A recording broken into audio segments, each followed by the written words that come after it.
एक निर्भया और हुई है, कि एक निर्भया और हुई है, अपना पुरुषार्थ दिखा दो तुम, कि एक निर्भया और हुई है, अपना पुरुषार्थ दिखा दो तुम। ये धृतराष्ट्र बने जो बैठे हो, ये धृतराष्ट्र बने जो बैठे हो, अब तो मोह छुड़ा दो तुम। एक बहना के खातिर अपना इंसान जगा दो तुम, कि एक बहना के खातिर अपना इंसान जगा दो तुम। मैं चीखी चिल्लाई लेकिन बच नहीं पाई, मैं चीखी चिल्लाई लेकिन बच नहीं पाई, अपने ही निकले नमक हराम, मैं लूटती रही खुलेआम, मैं लूटती रही खुलेआम। हम पिछले 1 घंटे से बीआरडी मेडिकल कॉलेज के प्रांगण में घूम रहे हैं, टहल रहे हैं। 1 घंटे में ही हमारा दिल और दिमाग इतना विचलित हो चुका है कि 1 मिनट यहाँ बर्दाश्त नहीं हो रहा है। लोग गिर रहे हैं, रो रहे हैं, सर पटक रहे हैं, अपना माथा फोड़ रहे हैं, किसी का बच्चा मर गया, किसी के पिता मर गए। डॉक्टर्स पे जो लोग सवाल उठा रहे हैं, सोशल मीडिया पे डॉक्टर्स के ऊपर आरोप लगाए जा रहे हैं, इन डॉक्टर्स के मन की पीड़ा हम और आप नहीं समझ सकते हैं। ये किस तरह से यहाँ अपने आप को मेंटली स्टेबल रखते हैं, ये हम और आप नहीं जान पाएंगे। ये एक डॉक्टर ही समझ पाएगा कि अपने मन में इस तरह से लोगों को रोते हुए, चिल्लाते हुए देखकर कैसे अपने आप को कंट्रोल में रखना है, उसी मरीज को कैसे उसका पोस्टमार्टम करना है। तो गुजारिश ये है कि डॉक्टरों की पीड़ा को समझिए, उनके दर्द को समझिए, उनके साथ सड़क पर उतरने की कोशिश करिए। नहीं उतर पा रहे हो, लिखिए, बोलिए, जो कर रहे हो, लेकिन समर्थन में रहिए। उनके खिलाफ आवाज़ उठाकर आप उनको और कमज़ोर बना रहे हैं। हमारे साथ ट्रेनी डॉक्टर त्रिशक्ति जी हैं। ये अपनी जो कोलकाता में एक महिला के साथ विभत्स रेप करके उनकी हत्या कर दी जाती है, उसके खिलाफ कुछ अपने कलम से लिखकर ये आपको अपनी पीड़ा आप तक पहुंचाने की कोशिश कर रहे हैं। आपका क्या नाम है सर? त्रिशक्ति जी। जी, मेरा नाम त्रिशक्ति साहनी है। मैं यहाँ इंटर्न डॉक्टर हूँ। मैं ये जो चल रहा है सबको आगे आना चाहिए। ऐसे नहीं कि हम लोग चुप बैठ रहे हैं। अगर हम लोग भी चुप बैठे तो फिर जनता का क्या होगा। हम लोग भी चुप बैठे, मतलब देख रहे हैं ना कि इतना पेशेंट आ रहा है और हम लोग आंदोलन पे चले जाए तो बहुत खराब होगा। सबको आना चाहिए और तब जाके सरकार पर प्रेशर बनेगा और हमारे जो भी पीड़ित है उसको न्याय मिलेगा, और न्याय मिलना एकदम अच्छी बात है। तो इसी के लिए मैं एक लिखा हूँ कि जो डॉक्टर होते हैं उसके लिए अच्छा रूम का भी व्यवस्था नहीं होता है। काम करते हैं, थकान मिटाने के लिए एक अच्छा रूम का व्यवस्था नहीं होता। इसी पर लिखा हूँ मैं थक गई थी करते करते काम, सुबह से हो गया था शाम, सोची कि मैं भी कर लूँ थोड़ी आराम, गई सेमिनार रूम, लूट गई सरेआम। मैं चीखी चिल्लाई लेकिन बच नहीं पाई, मैं चीखी चिल्लाई लेकिन बच नहीं पाई, अपने ही निकले नमक हराम, मैं लूटती रही खुलेआम, मैं लूटती रही खुलेआम।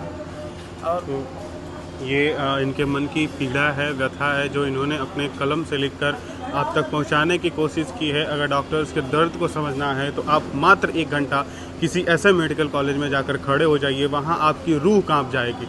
इतनी मैं 1 घंटे से खड़ा हूं, अपने आप को स्टेबल नहीं कर पा रहा हूं, मैं बोलने की स्थिति में नहीं हूं। बहुत पीड़ा है डॉक्टर्स के लिए। ये मेंटली रूप से कैसे स्टेबल हैं ये हम और आप नहीं समझ पाएंगे। हमें इनके समर्थन में आना ही होगा। और आप कुछ इस मामले पे अपना कहना चाहते हैं? जी ज़रूर। अभी जो जनता अभी चुप है, पता नहीं क्यों चुप है। उनको लग रहा है कि नहीं ये मेडिकल वाला का काम है, इसको कुछ हुआ होगा, लेकिन ये ऐसा नहीं है। एक बेटी के साथ हुआ है, एक बहन के साथ हुआ है, अभी रक्षाबंधन आ रहा है, उसका भाई पे क्या बीत रहा होगा जिसके साथ ये हुआ है। हम लोग अपना जैसे सोचना चाहिए, जैसे मैं अपने बहन के बारे में सोचता हूँ, सब लोग को सोचना चाहिए कि उसकी बहन है अपने, और इसके खिलाफ आवाज़ उठाना चाहिए। ऐसे नहीं हम लोग चुप रहे, ऐसे चुप बैठेंगे तो पढ़ लिख के करेंगे क्या? अगर पढ़े लिखे तो आगे आइए और इसके विरुद्ध में कुछ बोलिए, जैसे भी समर्थन करिए इस बात को कि नहीं घटना हुआ है और इसके विरोध में हम लोग बोलना है। तो मैं एक और बोला, पढ़े लिखे हो, तुम पढ़े लिखे हो लेकिन मानसिक गुलाम। अगर समाज लूट रहा है और तुम कर रहे हो आराम, अगर समाज लूट रहे तुम कर रहे हो आराम, मंदिर मस्जिद मत जाओ, मंदिर मस्जिद और तीर्थ धाम। अभी जो होता है ना कि पॉलिटिक्स, मंदिर मस्जिद और इस पे, तो क्यों ये सब क्यों जाना है? जब तुम अपना बेटी का न्याय नहीं मिल रहा है, कुछ भी हो रहा है और आप बोल नहीं रहे, तो कोई मतलब ही नहीं मंदिर मस्जिद जाने का। अपने जो पीड़ा है उसको दूर करने के लिए कुछ करना चाहिए, यही मैं कहना चाहता हूँ। अब एक और है कि सबको आह्वान कर रहे, एक बार और कहना चाहता हूँ कि मैं, अब कोई नहीं लड़ रहा है लेकिन मैं अपना तरफ से प्रयास, कोई भी लड़की हो उसके लड़ने के लिए प्रयास करूँगा। तो इसी पे मैं लिखा हूँ, मैं न रुकूंगा, न झुकूंगा, न करूँगा विश्राम, मैं न रुकूंगा, न झुकूंगा, न करूँगा विश्राम। अस्पताल से सड़क तक सब कुछ करूँगा जाम। अगर जरूरी पड़े तो शस्त्र भी उठाएंगे जैसे उठाए थे श्री राम। जैसे उठाए थे श्री राम। बहुत बढ़िया, इनकी पीड़ा है, इनके मन में बहुत पीड़ाएं हैं। बहुत बहुत धन्यवाद आप। देखिए ये जो उंगली उठ रही है हर एक इंसान पे उठ रही है, हर पुरुष समाज पे उठ रही है।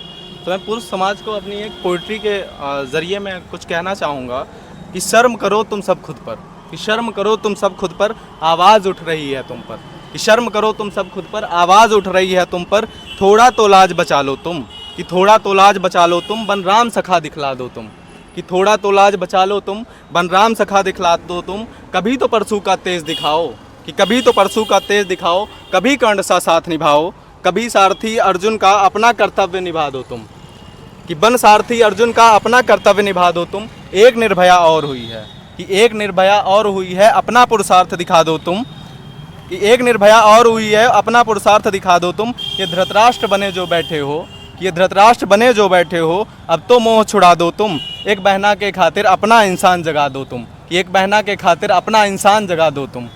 तो ये था कि जो इंसान नहीं जाग रहे हैं, जो हम लोगों के खिलाफ अभी नहीं उठ रहे हैं कोलकाता के खिलाफ, तो मैं चाहता हूं कि हर एक शख्स को इसके खिलाफ प्रदर्शन करना चाहिए। ठीक है, ममता बनर्जी को एक्शन लेना चाहिए जो कि नहीं ले रही हैं अभी तक। हाँ, धन्यवाद बहुत आपका। यहाँ पर हम देख सकते हैं कि बहुत सारे लोग आप लिख रहे हैं सोशल मीडिया पे, कुछ लोग अपनी बातें कविता के माध्यम से, लेकिन सबका मोटिव ये है कि हम और आप जागें।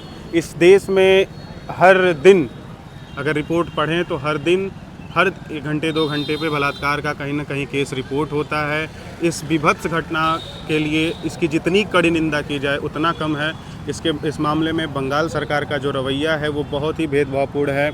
यहाँ तक कि आरोप लगाए जा रहे हैं कि कुछ रसूखदार लोगों को बचाने के लिए बंगाल सरकार ने भारी लीपापोती की है इस मामले को लेकर। लेकिन अब ये मामला हालांकि विदेशों में भी इस मामले को लेकर लोग आंदोलनरत हैं, कैंडल मार्च कर रहे हैं। हम देखते हैं कि कब तक सीबीआई और बंगाल सरकार मिलकर न्याय दिला पाते हैं। बहुत बहुत धन्यवाद।